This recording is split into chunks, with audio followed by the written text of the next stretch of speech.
Hi everyone, and welcome to week 5 of Art Appreciation. I'm going to take you through the walkthrough of the week on what's going to be going on with the assignment. So starting off, module number 5 is my personal favorite because my background is graphic design. So you have your introduction with a couple of chapters to read on computer art and graphic design, a couple of extra articles here, and some videos.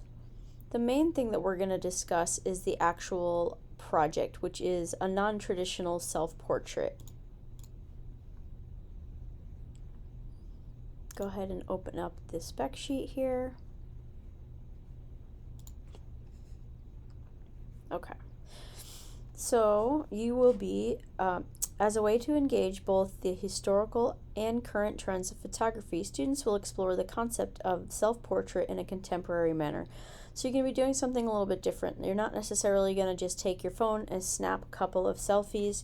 You're going to be trying to do it in a little bit more of a creative manner. So we're going to talk about it through the spec sheet, and then I'm just going to show you a couple of examples on the web of just different ways that other students have applied this type of thing.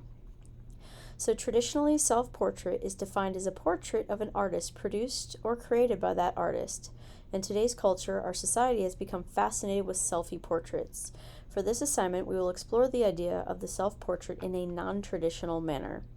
So you're going to create a series consisting of 4 photographs that depict who you are as an individual without just photographing your face. So again, you don't just shoot your face 4 different ways. You want to really try to find different ways to capture your personality.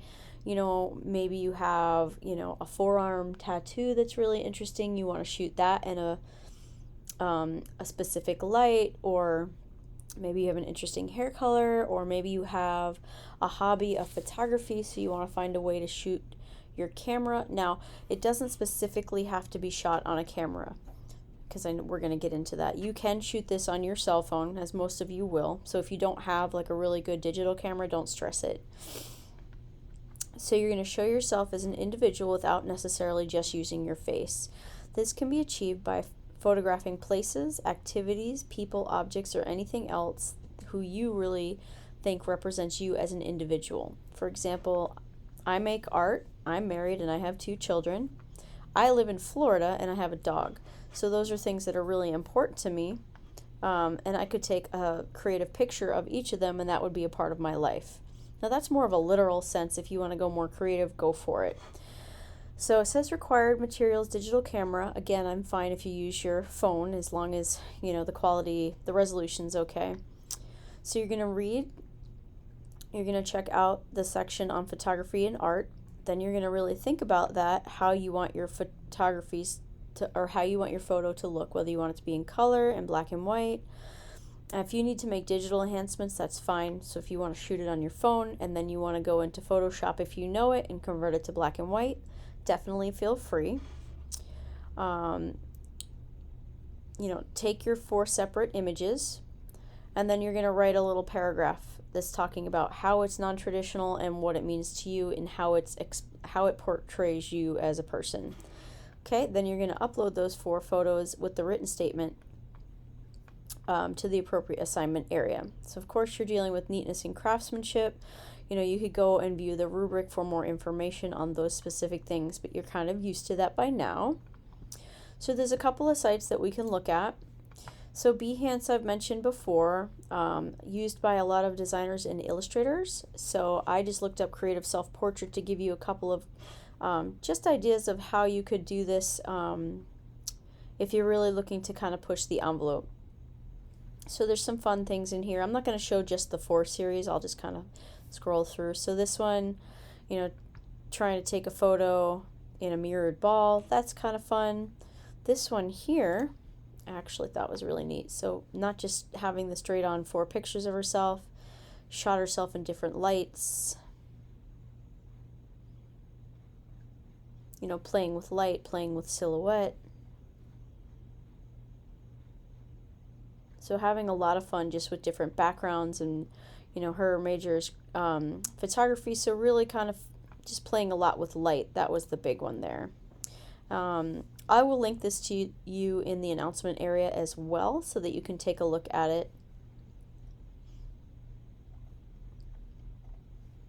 can see this one here is actually a photo of the person, but they went really crazy and kind of funky with the makeup and some feathers and things like that. And this one was specifically with typography. So if you're more of a digital artist and you want to kind of figure something out like that, feel free. There's also DeviantArt. I find a lot more photography-based stuff on here than Behance. So if you're more into the photo end, this would be a really great place to look for creative self-portraits. There's some really phenomenal stuff on here. So this one specifically isn't just a headshot, just the really fun way that they cropped the bottom and really emphasized the red and everything. I loved that. This one, the silhouette, and then adding all the little kind of butterflies in the background.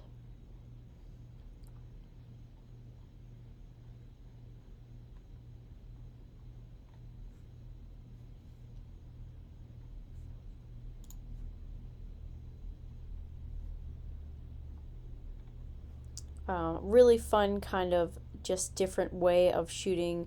I mean, the red hair looks amazing with this teal background, so I thought that was kind of neat having you know, that on the with the bed sheet here. So some really fun things. Again, I'll link this to you so you can also kind of be inspired and maybe kind of come up with your own thing. Okay. As always, have a fantastic week, and please email me with any questions.